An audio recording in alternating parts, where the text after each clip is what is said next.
নদিয়ার কৃষ্ণনগর রানাঘাটের পর এবার কুপার্স ক্যাম্প পুরসভারও দখল নিল তৃণমূল। সোমবার কংগ্রেস ছেড়ে তৃণমূলে যোগ দিলেন পুরসভার চেয়ারম্যান সহ 11 জন কাউন্সিলর। এর জেরে বিরোধী শূন্য হয়ে পড়ল কুপার্স পুরসভা। 2012 সালের মে মাসে কুপার্স পুর নির্বাচন হয়। 12টি আসনের মধ্যে 11টি আসন পেয়েছিল কংগ্রেস, একটি মাত্র আসনে জয়ী হয় তৃণমূল। তৃণমূলের সর্বভারতীয় সাধারণ সম্পাদক মুকুল রায় দাবি করেন, 1.5 বছর আগে কুপার্স পুরসভার দখল কংগ্রেস নিলেও সেটা তাদের সাংগঠনিক শক্তির জোরে হয়নি। প্রার্থীরা ব্যক্তিগত ক্যারিশমাতেই জয়ী হয়েছিলেন, তাই তারা দলত্যাগ করায় কুপার্সে কংগ্রেস অস্তিত্বহীন হয়ে পড়ল। মুকুল রায় বলেন, রাজ্যের মুখ্যমন্ত্রীর নেতৃত্বে উন্নয়নের কর্মযজ্ঞ চলছে। সেই কর্মযজ্ঞে যোগ দিতে বিভিন্ন রাজনৈতিক দলের নেতাকর্মীরা তৃণমূলে যোগ দিচ্ছেন। কুপার্সের পালাবদলও সেই কারণে।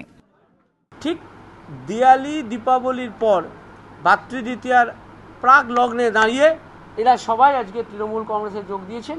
আমরা এদের সবাইকে স্বাগত জানাচ্ছি এবং আগামী দিন এই যোগদানের ফলে নিশ্চিত করে তৃণমূল কংগ্রেস নদিয়া জেলায় শক্তিশালী হবে।